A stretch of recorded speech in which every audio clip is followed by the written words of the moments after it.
नमस्ते दोस्तों, द्वापर युग की वह दोपहर थी जब सूर्य अपनी तीक्ष्ण किरणों से वन को तपा रहा था। घने जंगल के बीच एक प्राचीन बरगद का वृक्ष अपनी छाया बिखेर रहा था। उस छाया में महान परशुराम, जो विष्णु के छठे अवतार माने जाते थे, अपनी थकान मिटाने के लिए विश्राम कर रहे थे। उनके शिष्य कर्ण, जिन्हें वे अभी तक केवल एक ब्राह्मण पुत्र मानते थे, चुपचाप बैठे थे। परशुराम ने थकान से कहा था, कर्ण कुछ तकिया लाओ, मैं थोड़ी देर विश्राम करना चाहता हूँ। कर्ण ने विनम्रता से अपना सिर झुकाया और बोले, गुरुदेव, तकिया लाने की क्या आवश्यकता, आप मेरी जांघ पर सिर रखकर आराम करें, मेरा शरीर ही आपका तकिया बनेगा। परशुराम मुस्कुराए। वे जानते थे कि उनका यह शिष्य कितना समर्पित है।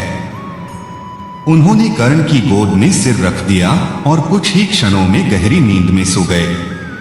चारों ओर शांति थी, केवल पत्तियों की सरसराहट और दूर कहीं कोयल की कूक सुनाई दे रही थी।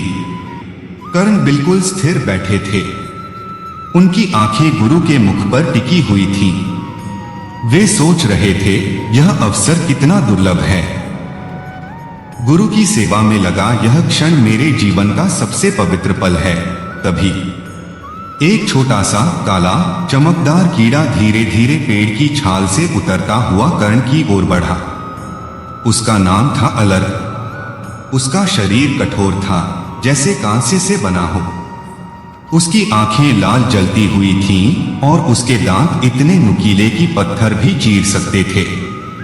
यह कोई साधारण कीड़ा नहीं था, यह एक प्राचीन राक्षस था जिसे महर्षि च्यवन ने बहुत पहले श्राप दिया था। अलर्क धीरे धीरे कर्ण की जांघ पर चढ़ा। पहले उसने जांघ को सूंघा, फिर अचानक तेजी से काट लिया। उसका डंक इतना गहरा गया कि कर्ण की मांसपेशियों तक पहुंच गया। दर्द की लहर कर्ण के पूरे शरीर में फैल गई। ऐसा लग रहा था जैसे कोई तीक्ष्ण भाला उनके शरीर में घुस गया हो। खून की धारा तुरंत बहने लगी, गर्म, चिपचिपा, लाल खून। सामान्य मनुष्य चीख मार देता, लेकिन कर्ण ने होंठ भींच लिए। उनकी आंखों से आंसू नहीं, बल्कि दृढ़ संकल्प झलक रहा था। उन्होंने मन ही मन प्रण किया, गुरु की नींद में जरा सी भी बाधा नहीं आनी चाहिए। चाहे यह दर्द मुझे मार डाले, मैं हिलूंगा नहीं। कीड़ा और गहराई तक काटता गया। खून अब इतना बह रहा था कि कर्ण के वस्त्र गीले हो गए। वह खून धीरे धीरे नीचे बहकर परशुराम के गाल को छू गया। गर्म खून की अनुभूति से परशुराम की नींद खुल गई। वे तुरंत उठ बैठे। उनकी आंखों में आश्चर्य और क्रोध दोनों थे। उन्होंने देखा, कर्ण की जांघ से खून बह रहा है और उस खून में एक छोटा सा कीड़ा लिपटा हुआ है, जो अभी भी काट रहा है। परशुराम ने गरजकर पूछा, कर्ण, यह क्या हुआ? यह दुष्ट कीट कौन है और तूने इसे क्यों नहीं रोका? कर्ण ने कांपते स्वर में लेकिन अटल दृढ़ता से कहा, गुरुदेव, यह एक कीड़ा है। यह मेरी जांघ में बहुत गहराई तक काट चुका है। दर्द असहनीय है, पर मैंने सोचा कि यदि मैं हिला तो आपकी नींद टूट जाएगी, इसलिए मैंने सहन किया। आपकी सेवा से बड़ा दर्द कोई नहीं। परशुराम ने गहरी दृष्टि से उस कीड़े को देखा। जैसे ही उनकी दिव्य दृष्टि उस पर पड़ी, कीड़ा कांपने लगा। उसका शरीर फूलने लगा, आकार बढ़ने लगा। पल भर में वह एक विशाल, भयंकर राक्षस में बदल गया। उसका शरीर काला था, आंखें अग्नि की तरह जल रही थीं, मुंह से आग की लपटें निकल रही थीं और पूरे शरीर से धुआं उठ रहा था।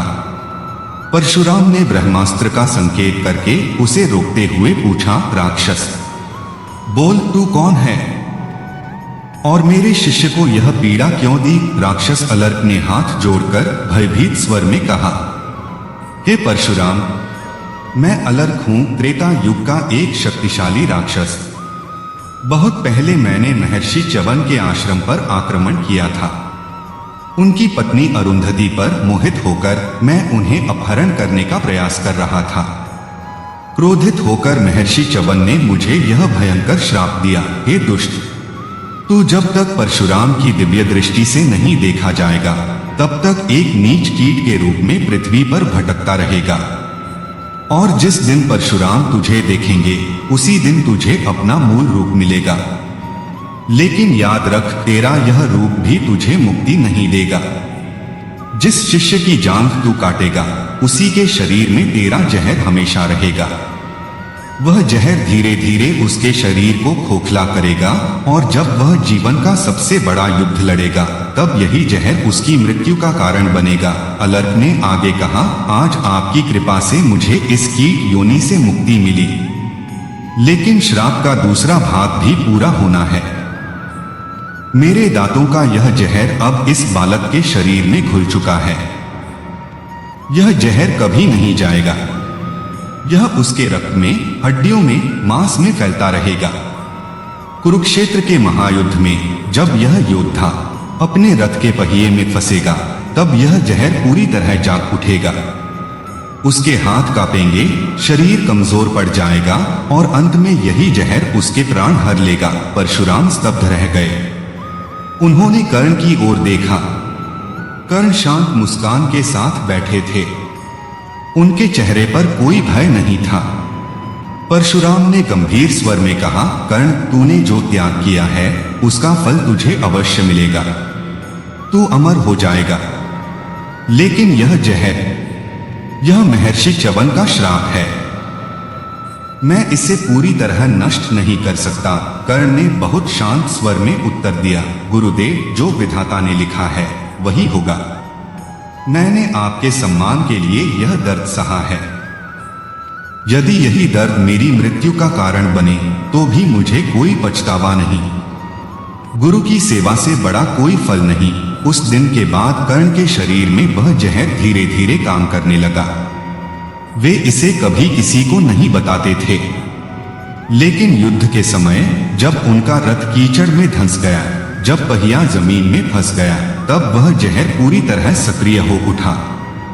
कर्ण का शरीर भारी हो गया, हाथ कांपने लगे, दृष्टि धुंधली पड़ने लगी।